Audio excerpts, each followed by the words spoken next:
donnerai maintenant la parole à Madame Ingibjorg Gisladottir, qui était maire de la ville de Reykjavik pendant plus de 9 ans. On n'a pas de son. De nouveau, pas de. Désormais, la technique n'est pas mon amie. Voilà. Alors, Madame Ingibjorg Gisladottir a été maire de la ville de Reykjavik pendant plus de 9 ans. Elle était présidente et chef de l'Alliance social-démocrate. Elle était le ministre des Affaires étrangères en Islande. Elle était aussi représentante de UNECE en Afghanistan. Et aujourd'hui, elle est le directeur régional de UNECE en Europe, en Asie centrale, ainsi que la représentante nationale en Turquie. À vous la parole.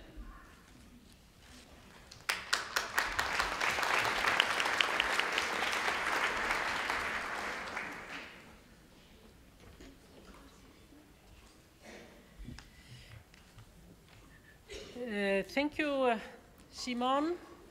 Thanks, all of you, distinguished participants from the NGO Forum, ladies and gentlemen, colleagues and sisters. Before I say any more here in this podium, allow me to thank the organizers for bringing us all together here in Geneva, in this venue here. But before you start giving them applause, let me say one or two more words. I think we really need to thank Nayarajai for energizing us, for being such a fearful leader in this forum here, and for keeping up the spirit and energizing all of us. But not only that's not only her that has organized it. I know there's a whole group of women out there that has been working relentlessly for months organizing this. And I would like them to stand up and for us to give them a good applause.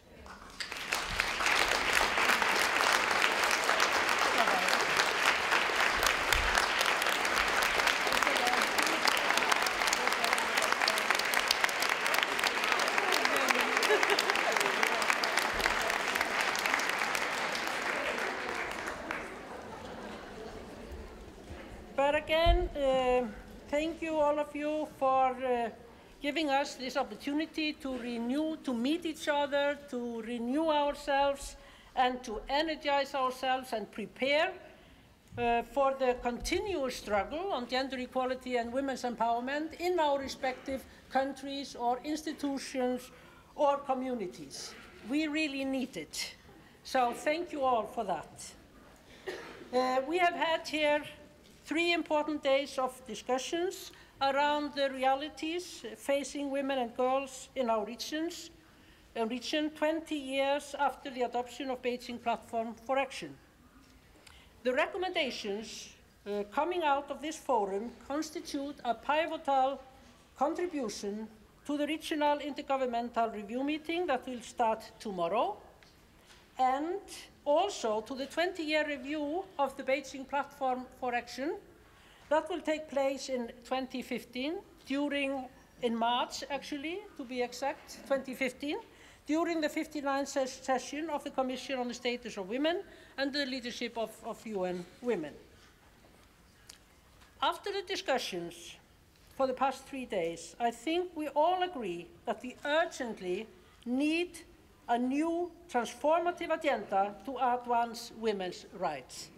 I'm not going to go into any details or touch upon the various issues we have discussed here during the last few days. I just think I can say that we all agree we need a transformative agenda for women's rights and gender equality. Even though there are some good policies and legislations, and actually many good policies and legislations to advance gender equality, we need to ensure that there is implementation and accountability. There needs to be more monitoring mechanisms in place, and average citizens have to be empowered to monitor implementations. And governments, as well as the international community, have to put the money where the mouth is. They have to show us the money, to put it bluntly. Distinguished guests, civil society and women's organizations play an indispensable role in advocating for gender-responsive change and empowering women in every field of life. 30,000 activists attended the 4th World Conference on Women in Beijing 20 years ago. They kept the pressure on the governments by networking and lobbying on the sidelines, while keeping the global media's spotlight in Beijing. It would have been impossible to achieve the most progressive blueprint for advanced women's rights in 1995 had there not been the indispensable work of these brave and persistent individuals. They opened doors and lowered barriers. Today, 20 years later, the efforts of the civil society is still much needed to advance women's rights and counter conservative agendas that are hostile to women's rights. We have heard over and over again during the last 2 days, or 3 days now, if I count this day as well, that anti-gender ideology and social conservatism is on the rise in Europe and Central Asia. If we are not alert and active as women's rights defenders, these conservative tendencies can turn the tide of the women's movement and the progress made over many years. But I am optimistic. A vigorous, energetic, and diverse gender equality movement can achieve a lot in the years ahead, especially if it succeeds to influence the political arena and make an alliance with open-minded decision makers, men and women alike. Supporters of gender equality must be vigilant to maintain and consolidate gains made for women and girls as the process continues.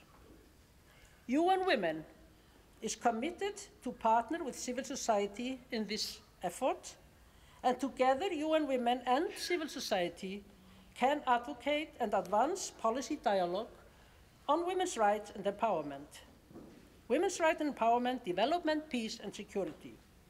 I once learned 5 action principles that has told me quite a lot, and I've used quite a lot. And these 5 action principles, they are, or action points, it's be bold, be wise, be firm, be cooperative, and be persistent. But because we are women here, I would like, and this is a very personal thing here, I would like to add one more for women, not for men, for women. And that is be obedient. Because obedience has never paid off for women. Be disobedient, I was going to say. Disobedient. Oh my God. Oh my God. Disobedient, because obedience has never paid off for women. This is a very personal advice to you. But we are standing at a strategic moment in history, as has been told here before. And we are now a history moment for the realization of gender equality and women's empowerment. The global community is intensifying its efforts towards the achievement of the Millennium Development Goals and the elaboration of a post-2015 development agenda, as we have heard over and over again for the last 2-3 days. The alignment of this process with a review and 20 years commemoration of Beijing Platform for Action provides a once-in-a-lifetime opportunity to position gender equality and women's empowerment at the center of the global agenda. Next year will be an extremely important year due to the convergence of so many global policy events. And as a leading organization with a global mandate to promote gender equality, women's rights, and women's empowerment, UN Women calls for a specific commitment to advancing gender equality in the post-2015 Development Framework and in the Sustainable Development Goals. And as we are standing at the brink of defining the new development framework and the post-2015 framework, there is an urgent need to build stronger linkages with the gender equality movement and the youth movement as well. Together, we need to ensure that the full implementation of the post-2015 development agenda and the Beijing Platform for Action meets the needs of all girls and young women and engages them as equal partners and change agents for development, peace and security, and sustainable development.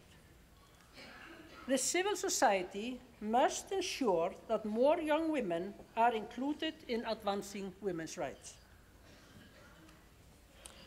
At regional and international levels, we need to continue to build norms and standards that chip away gender stereotype norms, practices, and beliefs, and ensure that they are translated into policies and programs, and more importantly, that they are implemented. We need less process and more result for women and girls. In every sphere, we have seen the proliferation of action plans, frameworks, policies, and agendas.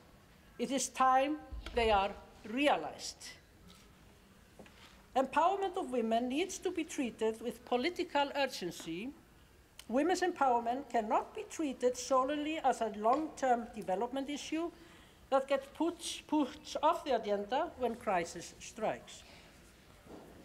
There is no such thing as first dealing with an emerging or ongoing conflict, first dealing with natural disasters, first dealing with the financial crisis, first dealing with corruption, etc., and then the turn will come, women's turn will come. There is no such thing because conflicts, disasters, crises, and corruptions cannot be solved if women are excluded from political or humanitarian processes. Whatever the situation is, wherever in the world there's one thing all countries and societies have in common. They are constituted of women and men. And women's empowerment has to be addressed with the urgency and determination of those that cannot afford to wait another decade or century for equality. This, more than anything, holds the greatest promise for a different world. We are hopeful that the regional Beijing+20 review process will result in bold actions and steps that galvanize and renew both political will and commitment to accelerate implementation of the platform, mobilize public debate on gender equality, and address structural issues that are barriers to gender equality and enhance investment for women's rights. UN Women's efforts will focus on garnering political will, commitment, and concrete actions by governments and all partners to accelerate implementation of the Beijing Platform for Action. We will also target for enhanced social mobilization and revitalized public debate across all sectors of society. On behalf of UN Women, I welcome the crucial discussion of the past 3 days and leave this forum full of ideas and hope that 2015 will be an important year for women and girls everywhere. Thank you.